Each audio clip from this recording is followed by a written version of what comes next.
Good morning. This is Jack from Charting the Markets, and this is the pre-market webinar for the morning of Monday, the 22nd of September. My disclaimer: I do this for educational purposes only. I'm here to share my technical analysis with you. I hope you can take some of what I'm doing, learn from it, transfer it to your own charts. I'm not here to issue trading signals. This is a video for paying subscribers at chartingthemarkets.substack.com, and it's published on YouTube after a delay of 24 hours. Right, I've been playing around with my microphone settings because I was thinking I wasn't coming through as clearly as I would hope to. So I should be coming through much more clearly and loudly now. So any feedback on that, much appreciated. Anyway, let's start off with the stats for this week. Now, as I've been saying, this is the last significant bearish leading period of the year, and it runs from now. Around from Friday technically, which didn't really deliver, but it runs from now into Tuesday the 30th. And we've got in the meantime, we've got a very bearish leading day today. We've got a very bearish leading day tomorrow. Fairly bearish on Thursday. Well, slightly bearish on Wednesday. Fairly bearish on Thursday. Fairly bullish on Friday. And then Monday leans neutral, and then Tuesday leans pretty bearish. After that, we go into a bullish leaning period. So, but in this window here, we've got an opportunity to do some retracement.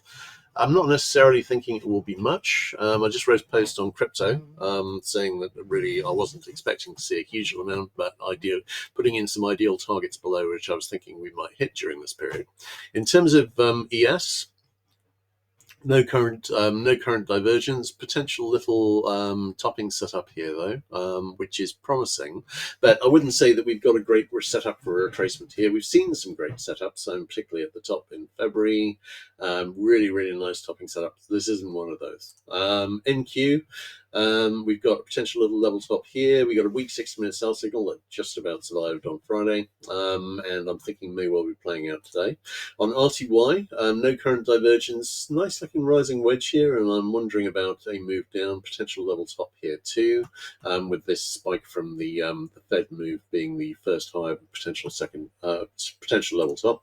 On YM, we've got a 6-minute sell signal fixed, and that is now reaching the possible near miss target. We've got a potential level top there too. That hasn't broken down yet. DAX and the STX, we had sell signals fixed, and both of those have made target. Yeah, I mean, it wasn't so much there was a problem, and no one had mentioned it. I was just listening to the playback and thinking that it wasn't quite as loud as I would like. So I was wondering whether everyone could hear it properly. So I just played around with it, and I think I'll be listening to the playbacks this week and assessing. But I think it'll come through clearer and stronger. Anyway, so DAX has made target. ESTX has made target too. ESTX, I've got a very nice looking rising megaphone here, and I'm thinking that it's got a decent chance of reaching megaphone support and then potentially coming a bit lower. We'll see how that goes. Could this be an overall double top? No, we never quite reached the high retest, so I wouldn't be regarding it as that. If we do go lower, I'd be leaning towards this being a bull flag for me. And I'm keeping my expectations fairly low on all of the indices here, because while we do have a strongly bearish leaning period, and as I said, the strongest leaning bearish period of the remainder of the year, and while these have been delivering really well, I don't have a terribly good setup for a significant reversal here. So it's so I'm keeping expectations modest. All right, looking at SPX on the daily chart, we lost the negative divergence on Friday, and we also lost it. These were only weak sell signals, Spring. We lost both of those on Friday. What we still have is a possible daily RSI 5 sell signal bring on ES, but in the absence of obviously support on the other indices, I'm not reading too much into that. In terms of the SPX hourly chart, we've still got a weak RSI 14 sell signal fixed. Tiny bit of divergence on the RSI 5, which doesn't look as though we'll lose instantly this morning, but we may lose later today. But we've got some negative divergence there. On the Qs, we've got a possible RSI 14 sell signal brewing, got a possible RSI 5 sell signal brewing. In terms of the pattern setups that I'm looking at the moment, this is the wedge from the September low, and this is the channel from the August low, and you can see it's slightly overthrowing the channel, but nice looking little wedge from the September low. This could well generate the retracement I'm thinking of here. On Qs, we've got a nice looking rising wedge from, we just went sideways really in August, sideways to down, sort of kind of a triangle there, but here we've got a nice looking little rising wedge here. We're pretty close to the high on that, and again we can see a retracement of that. On Dire, nice, very nice looking rising wedge from the August low. Was touching the resistance trend line at the close on Friday. Again, that's very encouraging, and a very nice looking little double top here as well. On Q, little double top here, but the main one here doesn't look like a double top at all. On SPX, possible double top or part formed head and shoulders. All right, let's have a look at IWM. IWM, we have, right, looking at the daily chart, weak RSI 14 sell signal is fixed and just survived. But again, nothing really saying strongly bearish. What is bearish is that we've just made the head and shoulders target. We often see a retracement when we get to that. Kind of like when you break up from a head and shoulder, inverse head and shoulders like this one here, you saw a bull flag form. And quite often you would see exactly the same thing here. So modestly encouraging. So we will see how that goes. But obviously this inverse head and shoulders that I was laying out for while it was forming in May has now made target. Hasn't quite made the extended target, but the main target was the retest of the all-time high, and we've seen that already. In terms of the hourly chart, no divergence worth the mention. Tiny bit of negative divergence here, but very, very weak sell signals. I haven't even bothered marking them in. On the 15-minute chart, we've got an RSI 14 sell signal fix, and we've got another nice looking rising wedge from the August low, where I'm thinking might deliver a retracement. Do we have a double top here? Yes, not a bad one actually. We will see how that develops this week. All right, DAX. DAX, we've got the weak RSI 14 sell signal has reached the possible near miss target. No positive divergence, but we've been trickling down towards a test of the possible double top support in the 23.1k area. Not a lot of support from these on the American indices, but then Germany's got Germany problems at the moment. In terms of the tariffs, the way after the Europeans made a deal, or as the Europeans were making a deal with the Americans changed the way they were applying the tariffs to start taxing the metal content of stuff that was coming in. It's all very confusing. It is delaying sales here, and that's been affecting the Germans in particular. Nikkei, I marked in this possible trend line that might be a target here. We've hit it. No current negative divergence here apart from an older RSI 14 sell signal that hasn't failed. But I am wondering about seeing some retracement here. This would be a good area to see that. All right, great. Let's have a look at DX. Now, DX, I've been looking at this. I've been talking about it extensively on the bigger pictures, but I'm thinking this may well be a fairly large double bottom that could take us back into the 104 area, but potentially this could be the start of a move that plays out the bull flag that could take us back into retest of the big high in the 115 area. Watching this area with great interest. In the short term, we've got a 6-minute sell signal that's reached the possible there miss target. We've got a little double top that's broken down with a target in about the 96.8 area.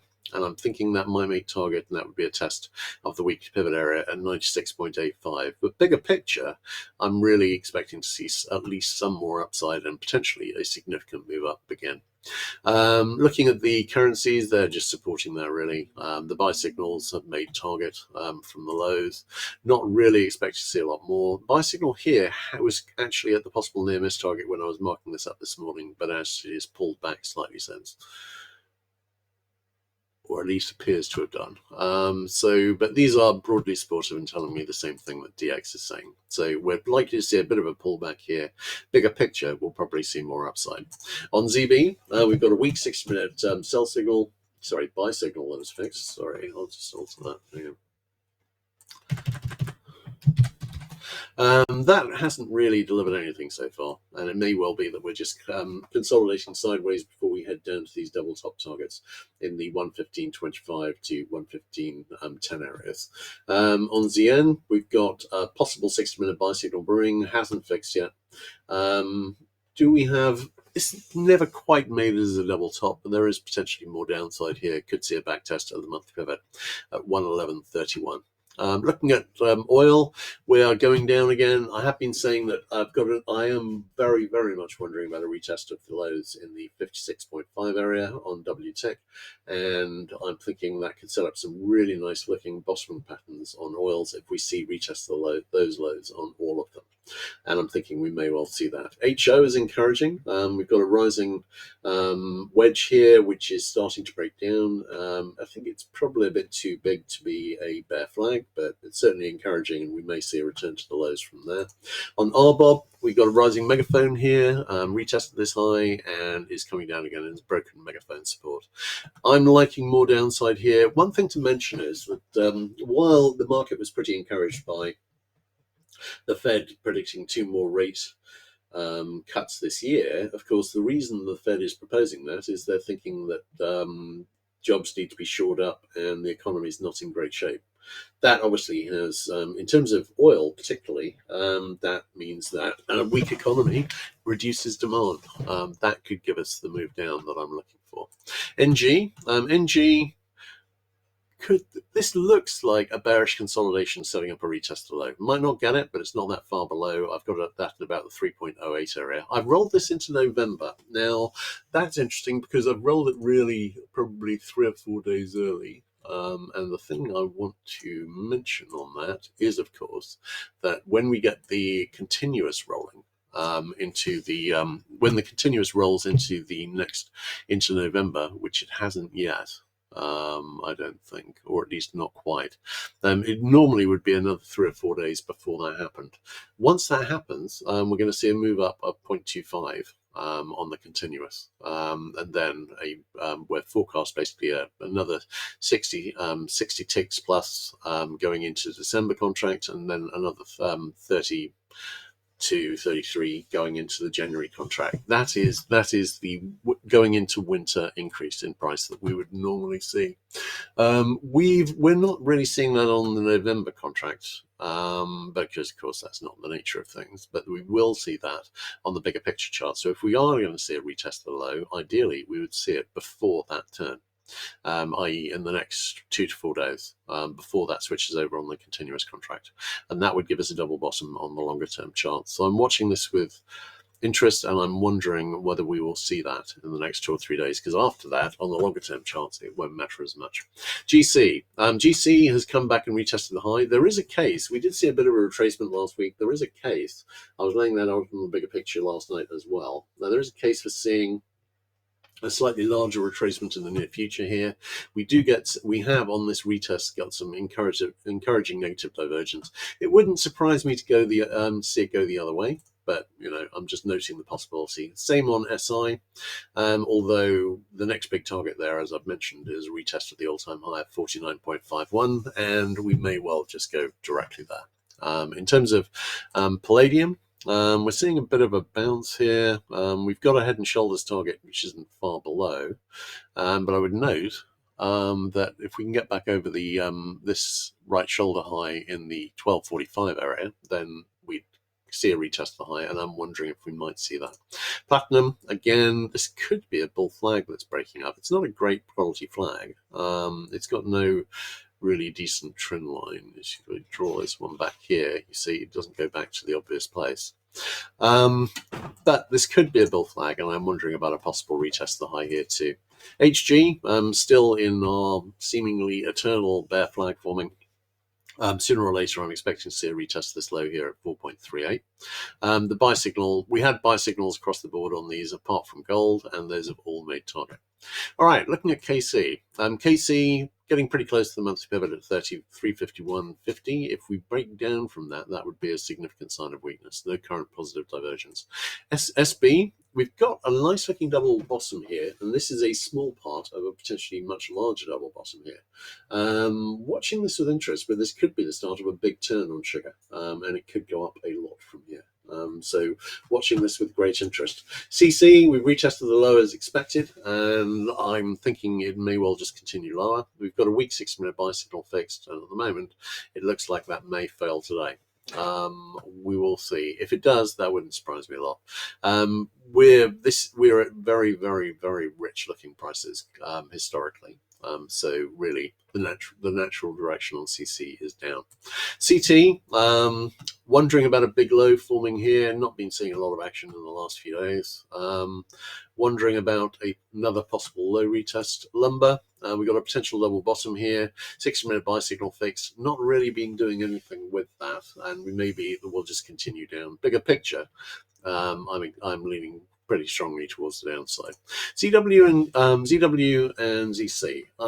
I've gotten very nice potential bottoming setups on both of them. I am wondering about a retest of this low, but I'm thinking in terms of nested double bottoms there, if they can hold these levels, and it does look pretty nice for them holding these levels. Corn.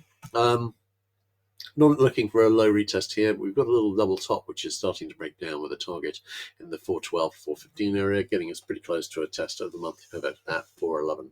On soy, bigger picture, I'm seeing this as a bear flag forming. And really, in terms of world demand, America pissing off allies who were buying soy, it's not looking great for the US soybean market, and honestly, it doesn't look great for the worldwide one either. I've got on the bigger picture, I've got a bear flag forming here, which is kind of what you'd expect to see under these circumstances. We did have a possible 60-minute buy signal brewing. We're no longer forming that. It did look like we were forming a possible bull flag here, and we've broken significantly below it. So I'm thinking we may be seeing some more downside next. On ZL, we had a nice looking IHS. It broke up, it failed, and I was saying yesterday I had a target at a retest low, and we're getting that now. We've got a 60-minute buy signal fixed. If we go significantly lower today, that'll fail. Live cattle. This looks like a little bear flag forming, setting up a retest of this low. Lean hogs. Lean hogs, this rising megaphone, I had this on the October chart, and then we broke up above it, so I was disregarding it. But actually, when I went back to, when I rolled these into the December contracts this weekend, lo and behold, it reappeared. That means the trendline support is still a target. I've got that just below 85, and we've got a possible head and shoulders forming here, which I'm watching. Breakdown would be a move down below about 86.3. But if we get down back below that and below the monthly pivot, I'd be looking for a target in about the 83.125 area. All right, let's have a quick look at questions. All right, great. In that case, I think that's a wrap. Everyone take care, and I'll catch everyone tomorrow morning. All right, cheers.